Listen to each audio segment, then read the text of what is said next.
This week we have a Right Now special. We need to talk about midazolam.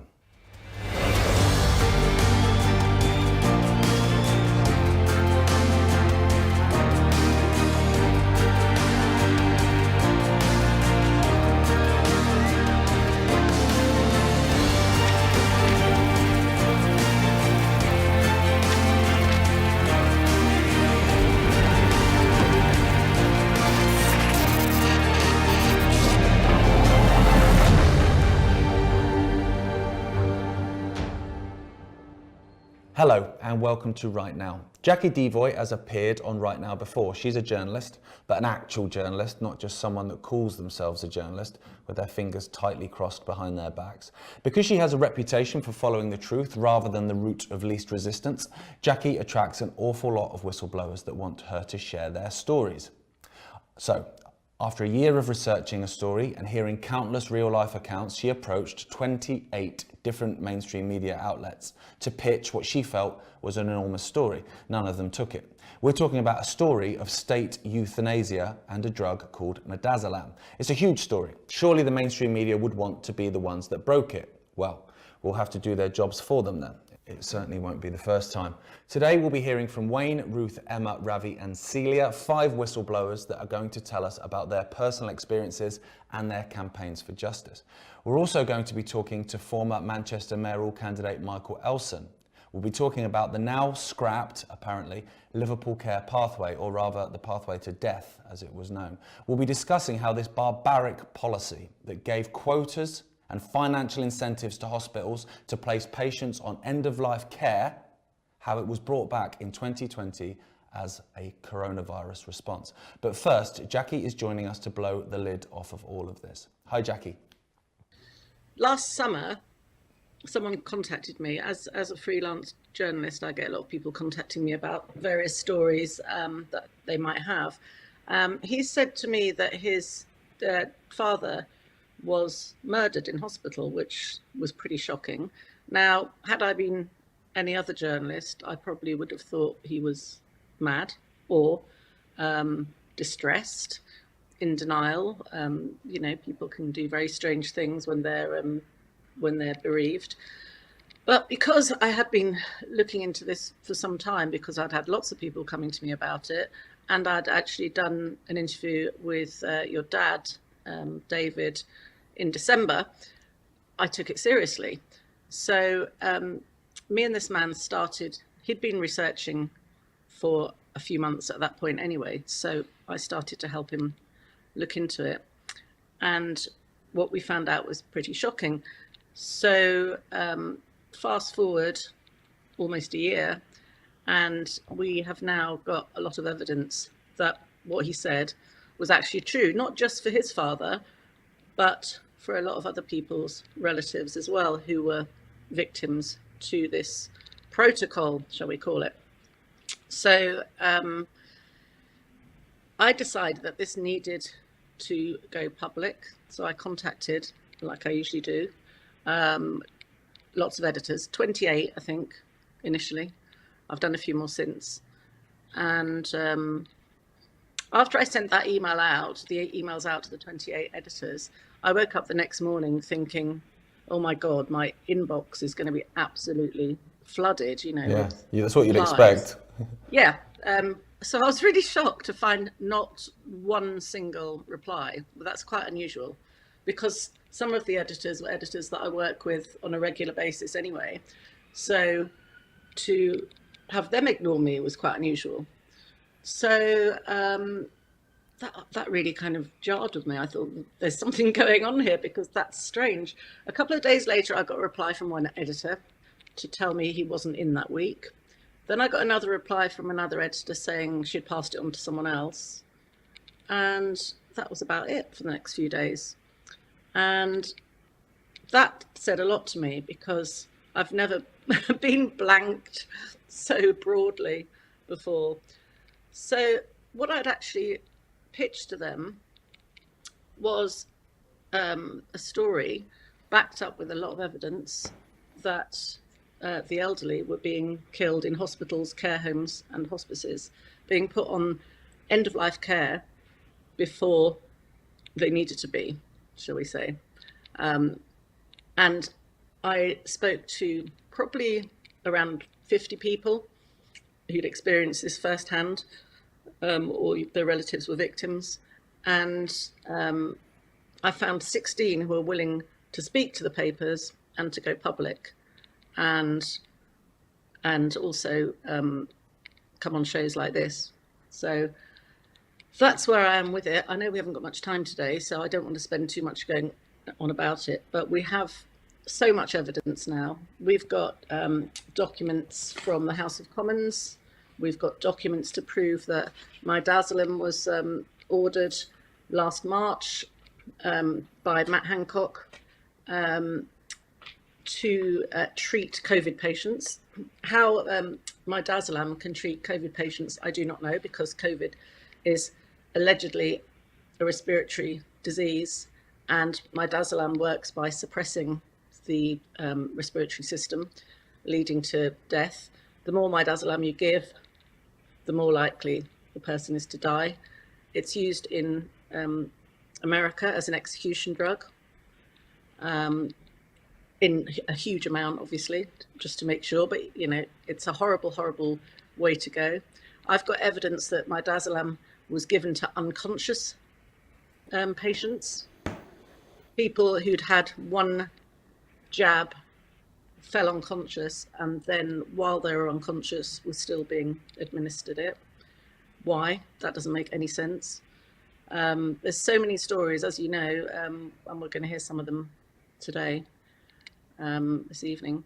So it's really so upsetting. And another upsetting thing, while I was researching it, it slowly dawned on me that that's what happened to my mum 12 years ago. Her anniversary was yesterday. She died the day before my birthday, because it's my birthday today. And I woke up this morning thinking about birthdays and death days. And I was thinking, all these people that were euthanized, they should be celebrating birthdays too. And, you know, that's not going to happen. No, thanks so much for this, Jackie. I really appreciate it. And obviously you've put us in contact with so many different people. I've had lots of conversations with people, including obviously the person that came to you first, who's obviously not coming on the show, it's staggering, the levels of it. But also, like you said, the proof, it's there in black and white.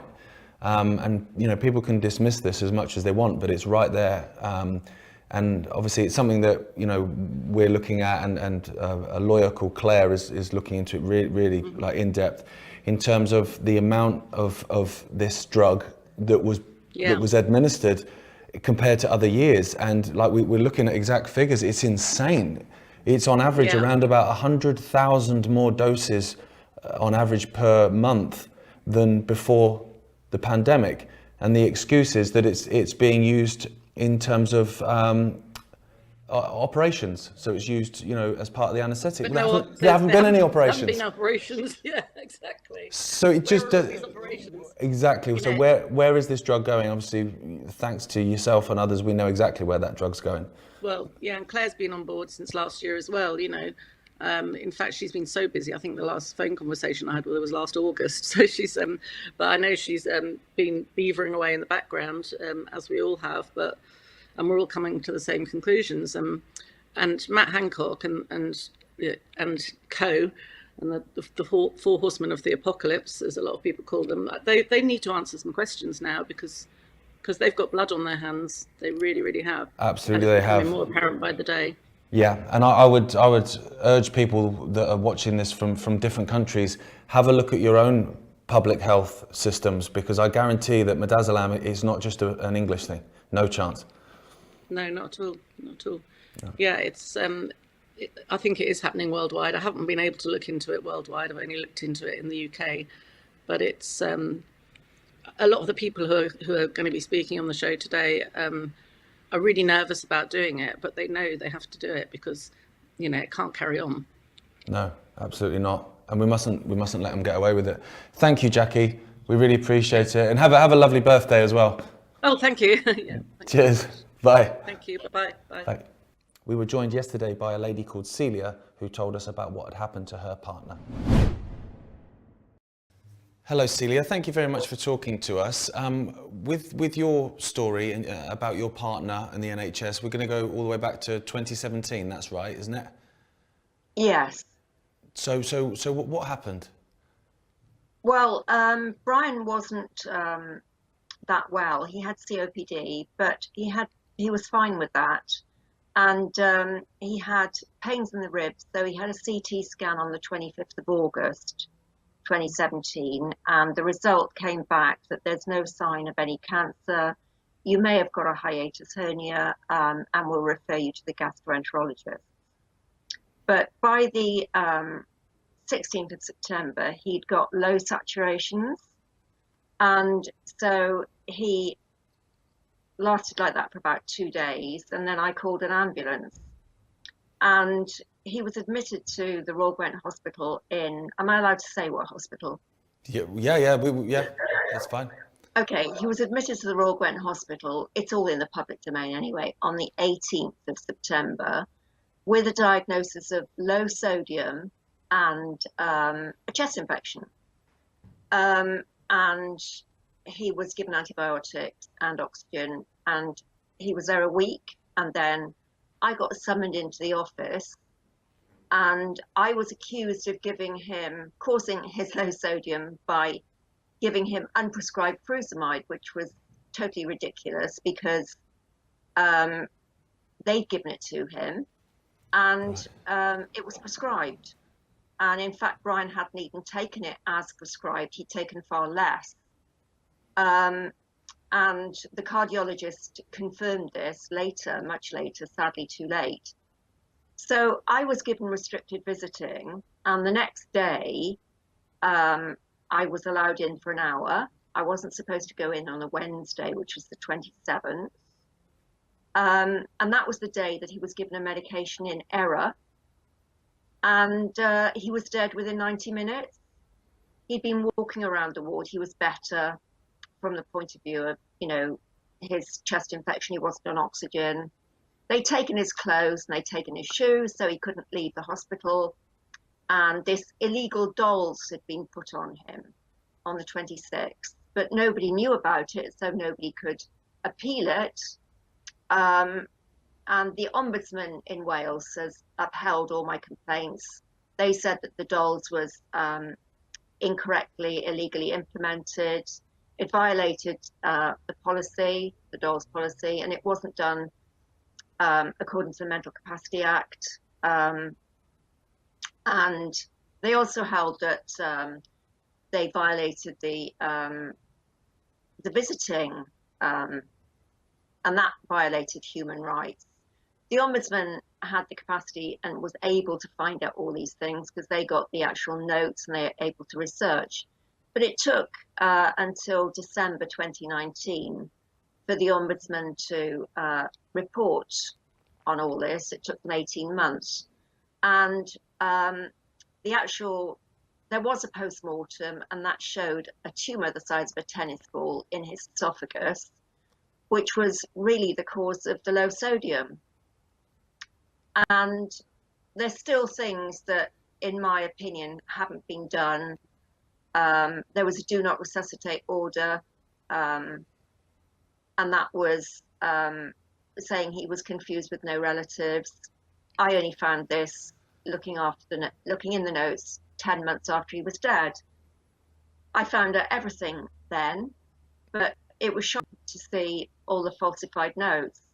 The dolls form was falsified information, no phone numbers, said he didn't have any relatives. It was almost like he didn't exist. Nobody could help him. So this is staggering to me. So where does it stand now? Is there anything you can do? Is there any way you can hold these people accountable?